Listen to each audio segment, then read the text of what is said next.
Assalamualaikum warahmatullahi wabarakatuh. Sebelumnya perkenalkan saya Abi Salmus Kadawi. Di sini saya akan menjawab soal UTS mikroekonomi. Baik, soal pertama yaitu sebutkan manfaat ilmu ekonomi dan jelaskan konsep ekonomi Islam. Yang pertama, mempelajari ilmu ekonomi dapat membantu pengambilan keputusan dalam prioritas kebutuhan yang ingin dipenuhi. Yang kedua, membantu dalam memahami pola perilaku ekonomi masyarakat. Yang ketiga, melatih seseorang agar mampu mengatur atau mengelola nilai nominal dengan baik dan bijak. Yang keempat, melatih kemandirian dan yang terakhir, membantu dalam memahami pola perilaku ekonomi masyarakat. Konsep ekonomi yang dijalankan berdasarkan nilai-nilai dan prinsip ajaran Islam yang bersumber pada Al-Quran dan Sunnah, yang berorientasi pada pencapaian ridha Allah, dan ekonomi Islam memberikan sifat umum dan mendasar. Hal teknis dan rinci diserahkan pada manusia melalui proses ijtihad bisa berubah tergantung waktu dan tempat. Soal selanjutnya, jelaskan problem dasar manusia sebagai makhluk ekonomi. Baik, problem dasar manusia sebagai makhluk ekonomi dalam perspektif umum menurut Robert yaitu individu dan masyarakat yang mempunyai keinginan yang tidak terbatas, mengalokasikan sumber daya terbatas untuk memenuhi kebutuhan mereka. Hal ini menyebabkan kelangkaan. Dalam perspektif ekonomi Islam, pendapat ini didasari oleh dalil yang menyatakan bahwa alam semesta ini diciptakan oleh Allah dengan ukuran yang setepat-tepatnya. Segala sesuatunya telah diukur secara sempurna. Allah juga telah memberikan sumber daya yang cukup bagi seluruh manusia. Soal selanjutnya, jelaskan apa yang dimaksud dengan konsep manusia sebagai makhluk ekonomi. Konsep perspektif umum manusia disebut sebagai makhluk ekonomi karena manusia selalu memikirkan upaya untuk memenuhi kebutuhannya dan kemewahannya serta keinginannya. Sudut pandang Islam, khususnya Islam mengelola ekonomi yang benar, mengakui haram dan mengontrol pertukaran sesuai syariah dan apakah perjanjian itu sesuai atau tidak. Baik, soal selanjutnya, berikan penjelasan mengenai definisi asumsi rasionalitas beserta jenis asumsi rasionalitas. Asumsi rasionalitas adalah anggapan bahwa manusia berperilaku secara rasional dan tidak akan secara sengaja membuat keputusan akan menjadi mereka lebih buruk. Jenis-jenis asumsi rasional. Yang pertama, rasionalitas kepentingan pribadi. Standar utama dalam masalah keuangan, menurut Edward, adalah bahwa setiap pihak hanya didorong oleh tanggung jawab pribadi seseorang. Namun, salah satu pencapaian hipotesis utilitas masa kini adalah kebebasan masalah keuangan dari aturan pertama yang dipertanyakan. Yang kedua, tujuan yang ingin dicapai saat ini. Hipotesis pemenuhan pepatah hari ini tidak menerima bahwa orang pada umumnya egois. Hipotesis ini mengharapkan bahwa orang mengubah kecenderungan mereka setelah beberapa waktu seperti yang ditunjukkan oleh berbagai prinsip. Dengan jenis dikatakan bahwa kecenderungan yang diambil harus dapat diprediksi. Soal selanjutnya, berikan penjelasan mengenai konsep rasionalitas dalam konteks ekonomi Islam. Prinsip ekonomi Islam adalah para pelaku ekonomi, produsen dan konsumen selalu berusaha memaksimalkan maslahah. Konsep rasionalitas dalam ekonomi Islam memiliki dimensi yang lebih luas dibandingkan dengan ekonomi konvensional. Rasionalitas ekonomi dalam Islam berpedoman sebagai landasan perilaku bagi umat Islam yang mempertimbangkan kepentingan pribadi, masyarakat, dan kesetiaan kepada Tuhan. Soal selanjutnya, sebutkan dan jelaskan singkat klasifikasi kepemilikan dalam ekonomi Islam. Kepemilikan harta dalam sistem ekonomi Islam adalah diakuinya hak milik individu dan hak milik umum, di mana kedua hak tersebut tidaklah bersifat mutlak. Hal ini menunjukkan bahwa hak milik terkait erat dengan prinsip bahwa manusia adalah pemegang amanah Allah Subhanahu wa taala. Islam memperbolehkan kepemilikan individu dan memberikan batasan mekanisme dalam memperolehnya. Cara ini sangat fitrah manusia. Ia akan mampu mengatur hubungan antara manusia dengan terpenuhinya kebutuhan dan kepemilikan umum. Benda-benda yang termasuk ke dalam kategori kepemilikan umum adalah benda yang telah dinyatakan syar'i memang diperuntukkan untuk masyarakat, seperti sumber daya alam. Dan kepemilikan negara adalah harta yang merupakan hak seluruh kaum, sementara pengelolanya menjadi wewenang negara.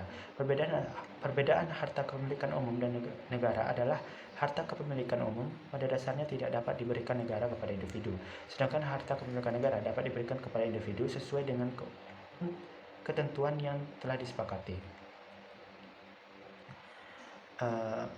Selanjutnya, jelaskan konsumsi intertemporal dalam perspektif umum maupun dalam perspektif Islam. Konsumsi intertemporal perspektif Islam dalam hal konsumsi terletak pada cara pendekatan dalam memenuhi kebutuhan seseorang. Islam tidak mengakui kegemaran materialistis semata-mata dari pola konsumsi konvensional. Islam adalah agama yang ajarannya mengatur segenap perilaku manusia dalam memenuhi kebutuhan hidup. Sedangkan dalam perspektif umum, konsumsi intertemporal yaitu konsumsi yang dilakukan dalam dua waktu, yaitu masa sekarang dan masa yang akan datang. Dalam ekonomi konvensional, pendapatan adalah penjumlahan konsumsi dan tabungan. Baik, soal selanjutnya bagaimana pengaruh pajak dan zakat terhadap penawaran yang dilakukan oleh produsen. Pengaruh pajak terhadap penawaran yaitu semakin besar pajak, semakin banyak jumlah barang yang ditawarkan.